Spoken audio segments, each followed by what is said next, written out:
Welcome to Base and Boundaries podcast. I'm your host, Amy G, and this is your one-stop shop for all things mental health and music. Hello, how is everyone doing? Hope you are all doing well. Today, I'm going to be talking to you about quite a heavy subject. That's something that I put on my social media this morning, and it is all about the abuse cycle. Now, I hear a lot in the work that I do, why didn't she just leave? Why didn't he just leave? If she was so abusive, why did she just not up and run? Why did she stick around for years? And this is something this is the abuse cycle. And I'm going to talk to you all about it today because I think that it's such a necessary topic. Because what tends to happen is when we have somebody that is in an abuse cycle, you are not necessarily straight away going to see those patterns.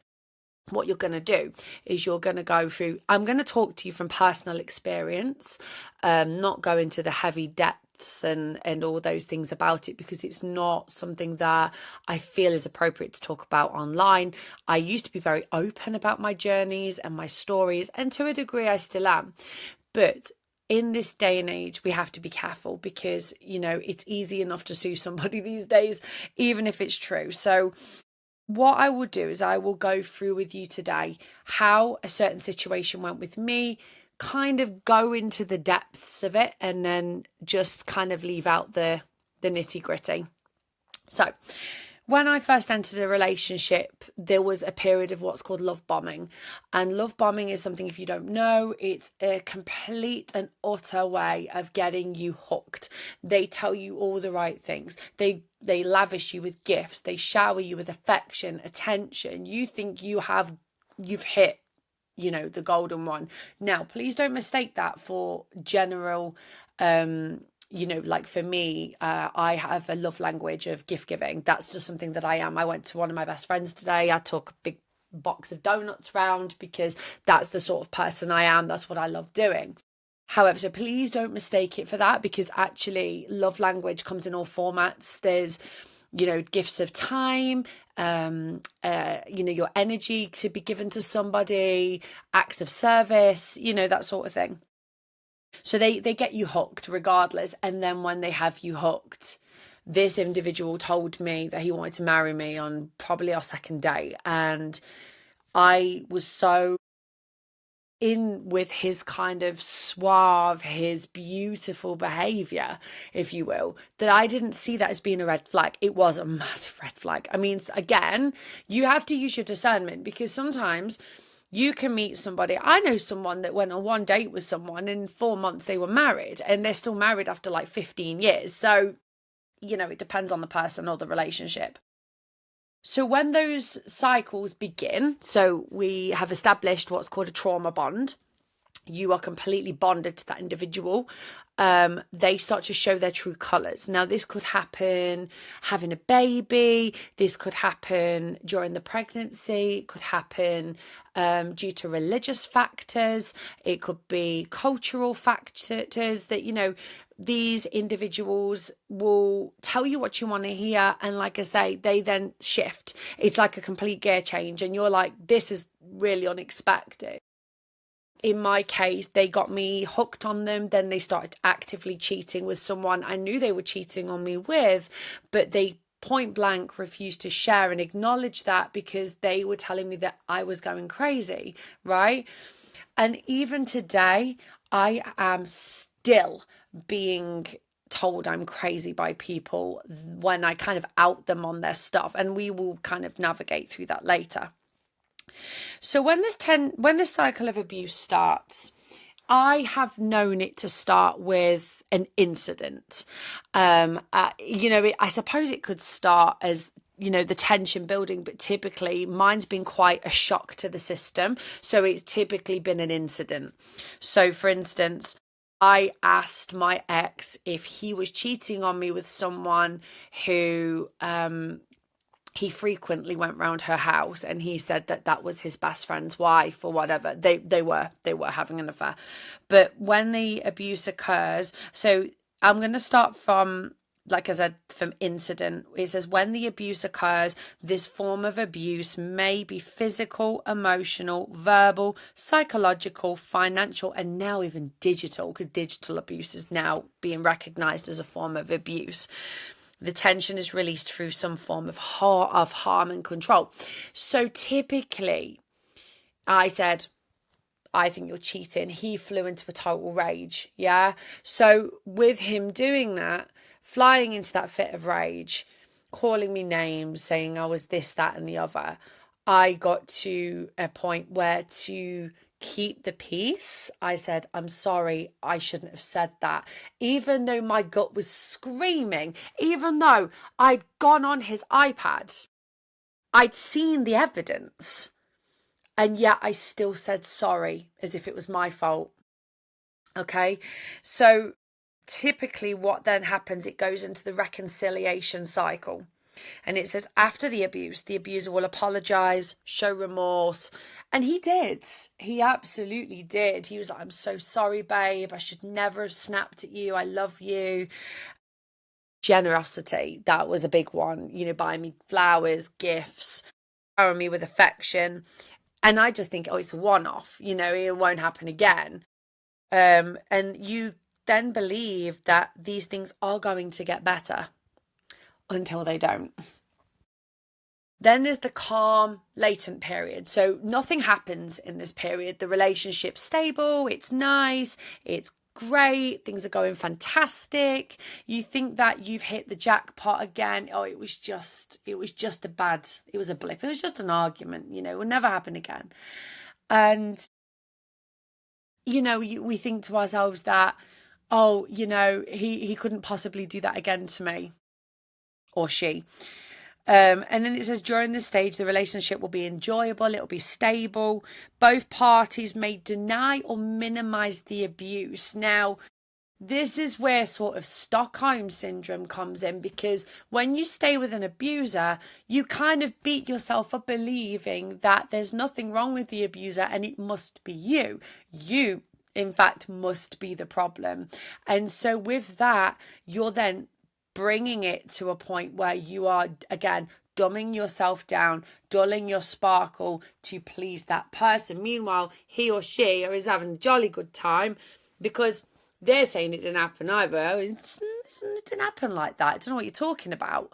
And then as a result, it all gets minimized down and there's this calmness, there's this latency. However, because it's not been addressed over time, that pressure starts building up again like a cooking pot. Then you get into the next part of the abuse cycle, the tension part of the cycle.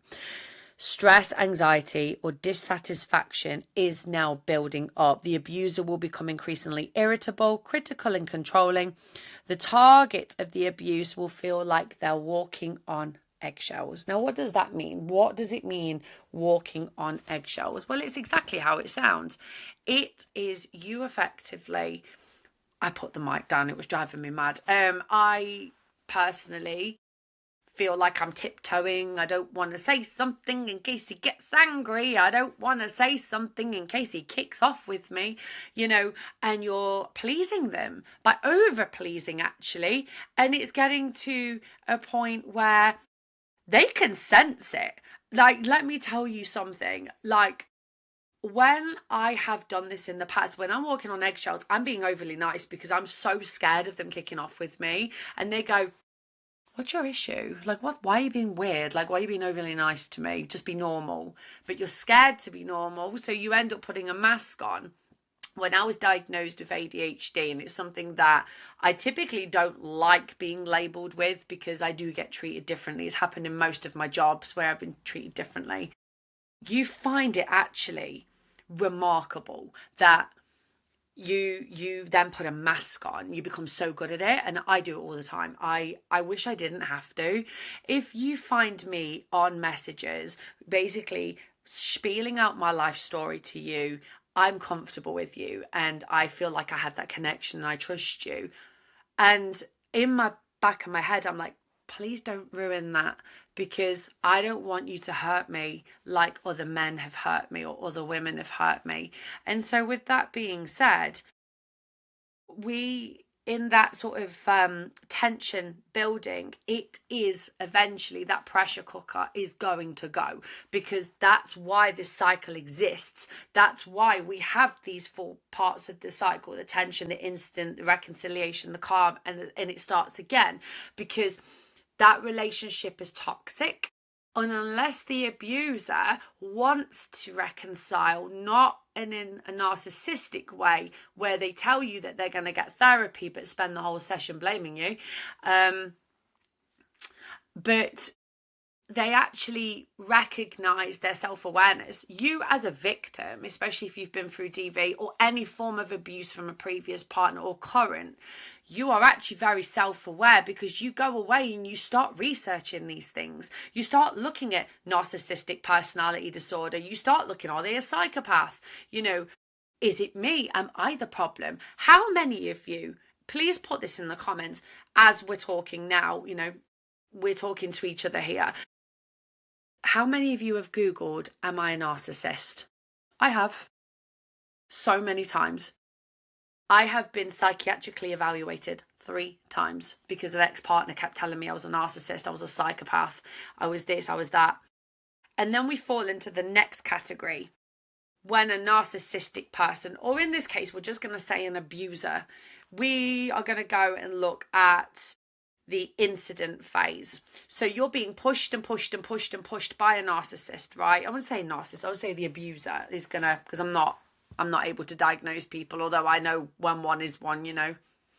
But when you're in that incident and you're sat there and you're crying and they're going, stop crying, don't do tears, don't cry, and they've made you cry, and you then go away and go, is there something wrong with me because I was crying? There's nothing wrong with you, because you're so self-aware, because you're going away, you're doing the research on these people, but you're also learning about yourself. Just because somebody is calling you a narcissist, it doesn't mean you are one. But don't do what I did. Go and convince yourself that you are. Try and change your dynamic. Try and change who you are as a person. Get psychiatrically evaluated 3 times. And then you sit there and go, it's not me. But you don't want to admit that it's not you, because it's easier to blame yourself. Because when you blame someone else, they're sure as hell not going to admit to it, especially if they're not self-aware. If they start getting defensive, I'm not telling you now, do not go up to someone and go, I think you're a narcissist. Worst thing you can ever do. Don't do that. What you do is you start instead learning about yourself. You start learning about who you are as a person, not who that person is, okay? Don't do that. Go and learn about who you are. Go and learn about the stages of abuse. So you might be sat at home now or in your car and you're thinking, I think I'm in an abusive relationship.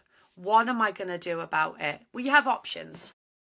The biggest piece of advice from experience, you need to check out of that relationship or that job. You know, if you're in a toxic work environment, you just need to leave. It's not nice and it's not easy to just leave. If you're not in a financial position to leave, you need to find another job and do that transfer. I can absolutely tell you now that if the vibe ain't vibing, I'm out of there. And even if it's the best company to work for in the world, I've fought to get into jobs, right? And I've not gelled with the team. So I'm like, it's nothing personal, it's just not working for me. So I'm out of there. And having the courage to do that, and I'm very proud of myself, I can just leave a job because I'm not interested in, you know, trying to appease people all the time, because I need to look after myself too. And that was something that as an ex-people pleaser, I was not able to do. So you can, when it's safe to do so, you can, if you don't know, if you're in the UK in particular, can you apply for benefits? Is there any benefits that you can apply for?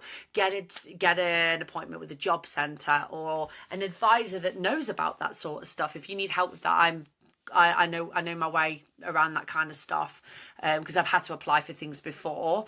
You can also make a plan. Now, what do I mean by that?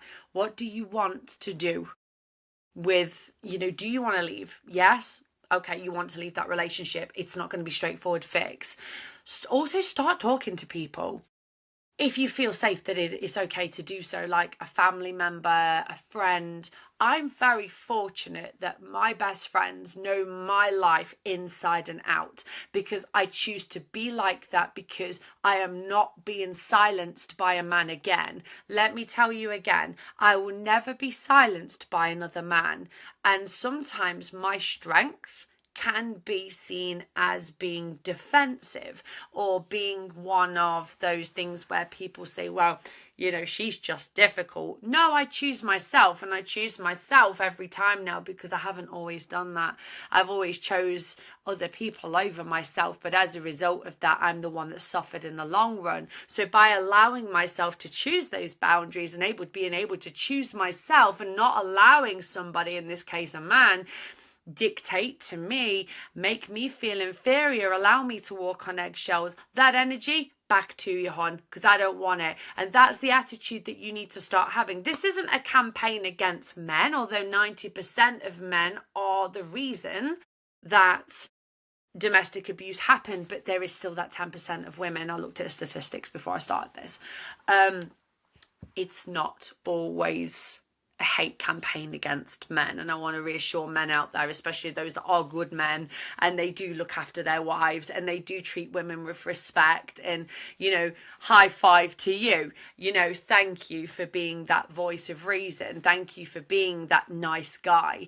But to those that may be listening to this and they're a man and they're listening and they're like, oh, I'm not maybe treating my spouse right, I might not be treating my girlfriend in particularly well.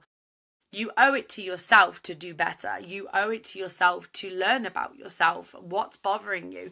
Please look at my previous video about things like this, which is all about the emotions wheel. If you are angry about something, that is a component of potentially fear. What are you fearing? So our emotions are so complex, and that's, as I say, it's not a hate campaign against a particular gender. What it is an educational factor that we are seeing a rise in domestic abuse from all walks of life. And I see it a lot. I try not to get political, but one side blames one side blames the other. What if we all came together under, in particular in the UK, the VAUG strategy, the violence against women and girls strategy that the government are implementing right now by 2030, and it's a 5-year plan all about it. And so with the VAUG strategy, I did some notes about this. I'm actually doing like a 2-hour seminar soon all about this, and I'm so excited to share it. But I'm going to give you a little bit of an example. So these are questions that I'm going to ask people in this meeting. How do we ensure that prevention starts with young people? So I can tell you definitively, education. I have done amazing work in the educational sector around domestic abuse, and being able to teach young people to spot red flags, to spot those. And you know what it is? And can I just say, in these presentations I've done in schools, there is so much hate against men, but the young boys of the next generation are so receptive to it, and I'm so proud of them. And girls are getting that education to spot those signs early on. How can we as organisations better support the priorities around education and awareness? What are we seeing locally around coercive control, misogyny or online abuse?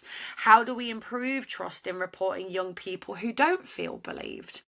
How do schools and community groups recognise those hidden abuse patterns? Well, I can tell you through safeguarding, but knowledge is power. And so as we are talking about these things for early recognition, consent, healthy relationships, misogyny, coercive control, digital safety, exploitation, image sharing, relationship norms, FGM, coercive control, honor-based abuse, forced marriages, stalking. It is all a thing that is under this domestic abuse umbrella. It doesn't have to be a direct partner. It could be family. It could be cultural norms. I have been delving deep into cultural norms and what is acceptable and what isn't.